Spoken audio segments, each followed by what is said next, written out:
Now you are going to see how can you pass a numpy or list array to function.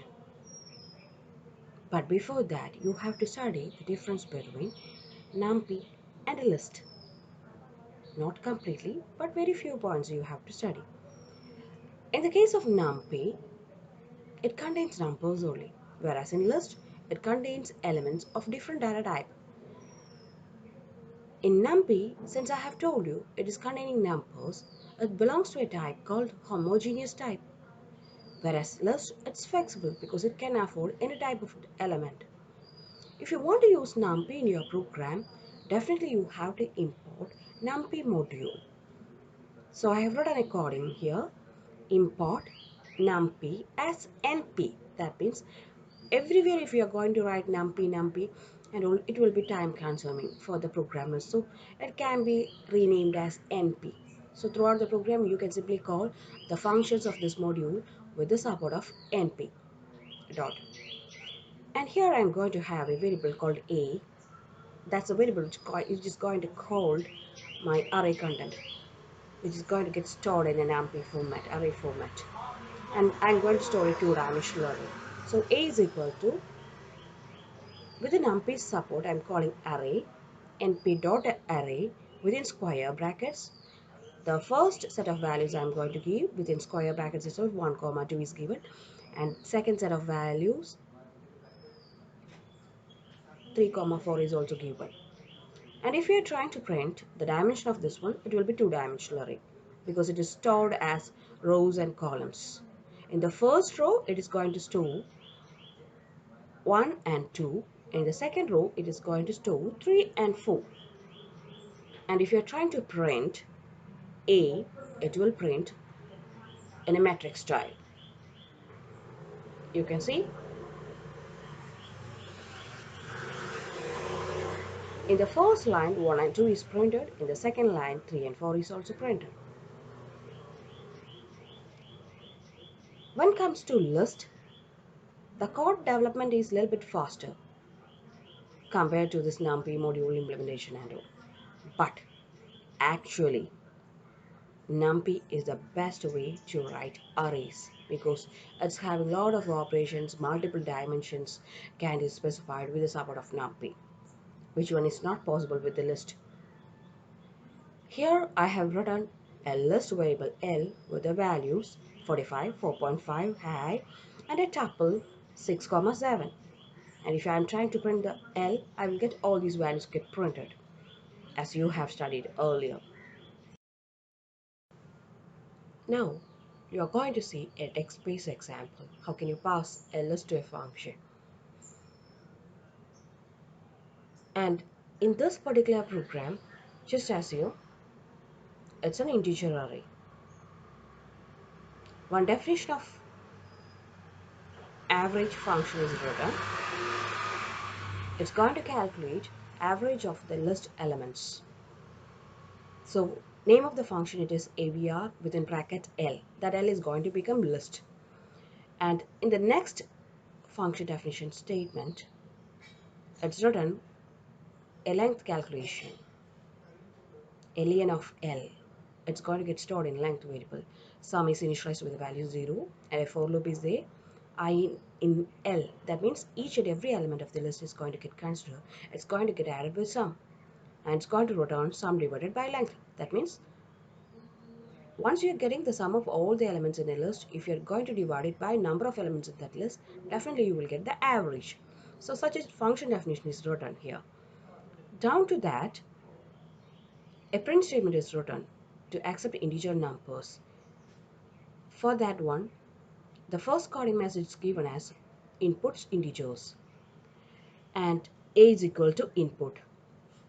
A is equal to a dot split. So input function will accept everything as a string, which will be converted into list style using split function. And a for loop is going to work I in range of ln of e. So I is going to fetch all the elements and it's going to get converted into integer and it's going to get stored in the same index itself. In the next statement, average is being calculated. For that thing, we have to call AVER function. Within bracket, you have to supply that list. Now the list name it is A. So here I have not defined empty list for variable creation, but that split function is doing it for me. So AVER function will return the average. It's going to get stored in the variable average itself. And I want to print it. So for printing that particular thing, the message is given and a round function is called to just to print two decimal points alone. Average comma 2 it's written inside the print function itself. And next you are going to see the output of this one. Now you can see the output screen. In that one, I have supplied 4 integer values. One is 12 space 3 space 56 space 8 and I have pressed enter key. After doing this one, you know that AVR function will be get called after converting into list and all. AVR function will return a value 19.75. See the round function is working here.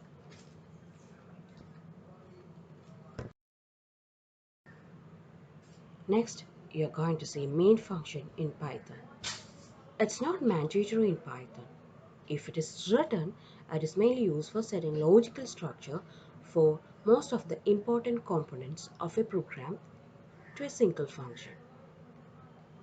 Mainly, it is written for non-Python programmers. In C, C++ and all, main function is mandatory to get the output, but whereas in Python, it's not compulsory. Now, you can see script mode. In this particular script mode, two functions are written. One is hello, which will print hello world. Another one it is main, which is having two statements.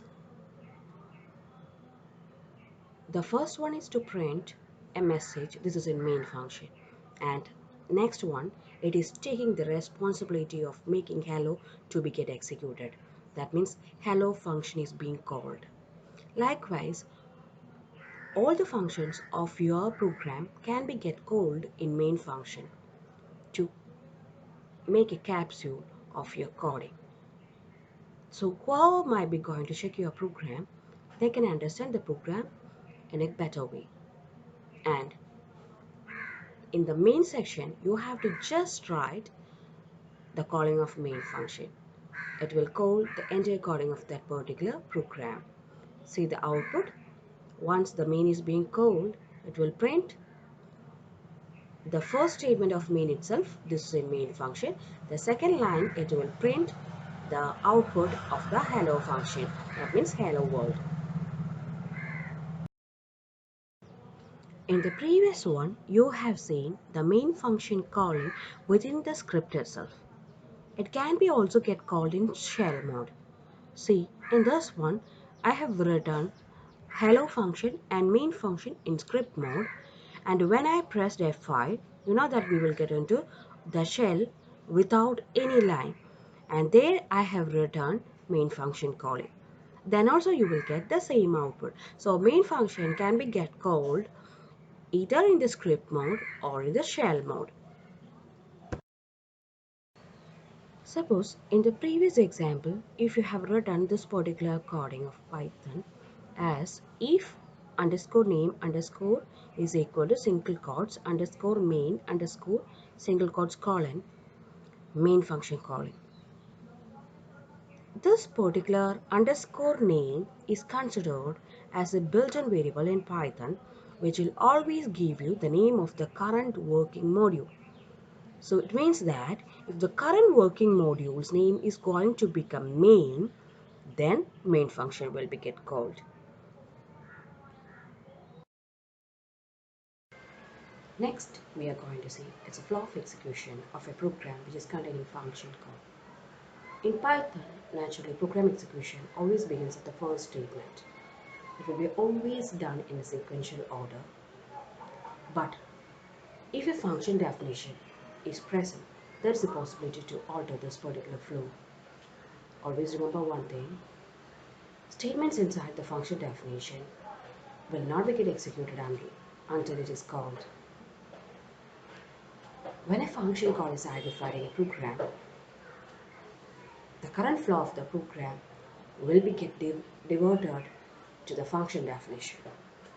Then we will start execution from the function header statement onwards.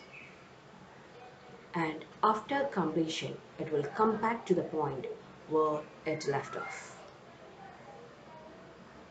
It remains simple until that particular function definition is making another function call in that particular coding of the function definition.